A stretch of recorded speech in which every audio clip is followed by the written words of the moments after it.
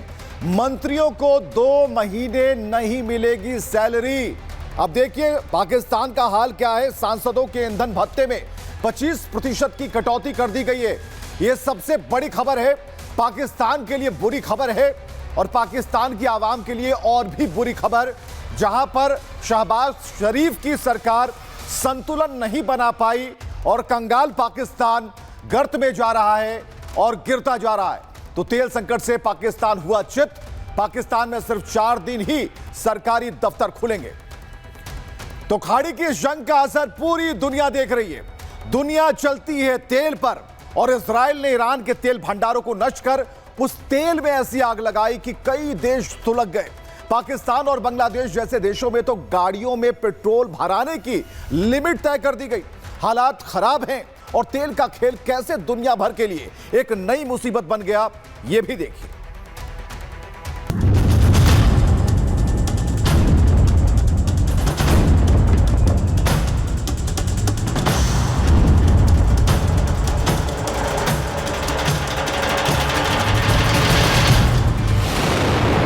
खाड़ी में छिड़ी जंग ने दुनिया भर में कच्चे तेल का संकट खड़ा कर दिया है।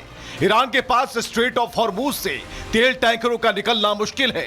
यह वो रास्ता है जहां से दुनिया में तेल की सप्लाई होती है। इसी हॉर्मूज गलियारे में धधकती मिसाइलों ने कच्चे तेल की कीमत को $115 प्रति बैरल के पार पहुंचा दिया। 2022 के बाद यह तेल की कीमतों में आया सबसे बड़ा उछाल है। पिछले 10 दिनों में क्रूड ऑयल की कीमत $44 प्रति बैरल बढ़ चुकी है। इसका असर पेट्रोल डीजल के दाम पर भी पड़ेगा। अगर वैश्विक स्तर पर क्रूड ऑयल $1 बढ़ता है तो पेट्रोल डीजल के दाम में करीब 55 पैसे की बढ़ोतरी होती है। हालांकि भारत सरकार ने पहले ही यह साफ कर दिया है कि इससे भारत को ज्यादा फर्क नहीं पड़ने वाला, क्योंकि भारत के पास पर्याप्त मात्रा में कच्चा तेल मौजूद है। लेकिन इसके बावजूद एलपीजी को लेकर लोग चिंता में हैं। यूपी के अंबेडकर नगर में तो एलपीजी गैस के लिए मारामारी मच गई। भारत सरकार साफ तौर पर कह चुकी है कि इससे भारतीय बाजार पर फर्क नहीं पड़ेगा। यहां तक कि ईरान ने भी भारतीय तेल जहाजों को स्ट्रेट ऑफ हॉर्मूज से सुरक्षित निकलने का वादा किया है। लेकिन इस बीच सोने चांदी के भाव से थोड़ी राहत जरूर मिली है। सोने का दाम 1,60,000 रुपए प्रति तोला हो गया है। 1 किलो चांदी की कीमत 2,64,000 रुपए तक आ गई। सोने चांदी के दामों में गिरावट की वजह प्रॉफिट बुकिंग को माना जा रहा है, क्योंकि कीमत ज्यादा होने पर निवेशक महंगे दामों पर सोना बेचते हैं और मार्केट में जितना सोना होगा उतनी ही उसकी कीमत घटती चली जाती है। तो सोना सस्ता जरूर हो गया, लेकिन तेल आसमान छू रहे हैं। गैस के लिए जो एक लाइन है वो दिख रही है, लेकिन पाकिस्तान का हाल हमने दिखाया। पाकिस्तान अंतिम पायदान पर खड़ा है, लेकिन तेल पर मचे घमासान पर भारत सरकार ने कई एहतियातन कदम उठा लिए हैं, जिससे मांग और जो आपूर्ति का जो बैलेंस है वो बना हुआ रहे। हालांकि विपक्ष खाड़ी युद्ध के बहाने अपनी राजनीतिक तेल का इंतजाम कर रहा है, यह भी देखिए।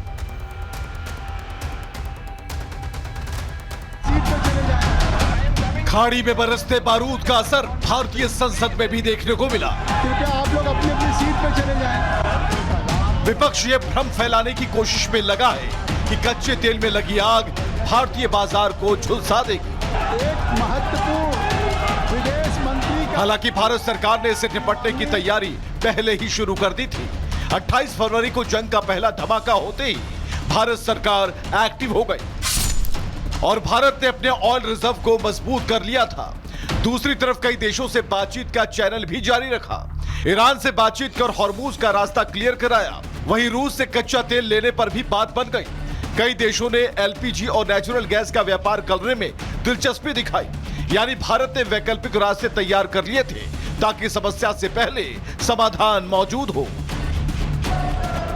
जंग को लेकर भारत के ऊर्जा क्षेत्र पर क्या प्रभाव पड़ेगा, इसको लेकर मैं कहना चाहता हूं, तेल को लेकर सरकार आम लोगों की ज़रूरतों पर पूरी नज़र बनाए हुए है। तेल आपूर्ति को लेकर ज़रूरी फैसले लिए जा रहे हैं। जंग के बीच सरकार स्थिति पर नज़र रख रही है। हालांकि विपक्ष को सरकार की इस तैयारी पर संशय है। सपा अध्यक्ष अखिलेश यादव ने तंज कसते हुए जनता के बीच पैनिक क्रिएट करने की कोशिश नहीं छोड़ी, लेकिन केंद्रीय मंत्री किरण रिजिजू ने उन्हें सारा हिसाब किताब समझा दिया।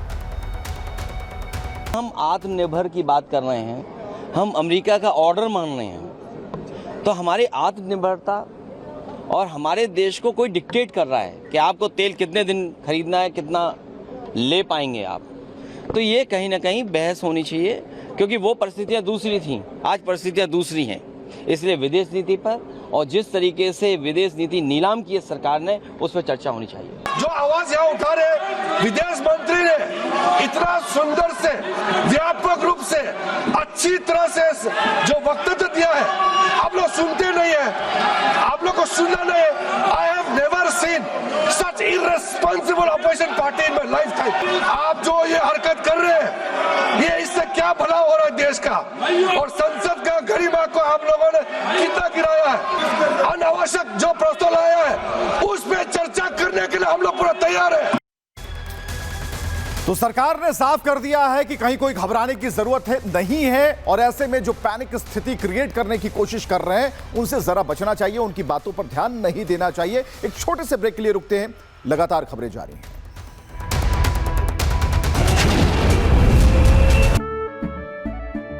केसरिया से मन जोगी हुआ रे, दिल झूमे देखो मतवारा हुआ रे। केसरिया से मन जोगी हुआ। हर पल मनाओ केसरी त्योहार। विमल, बोलो जुबान केसरी।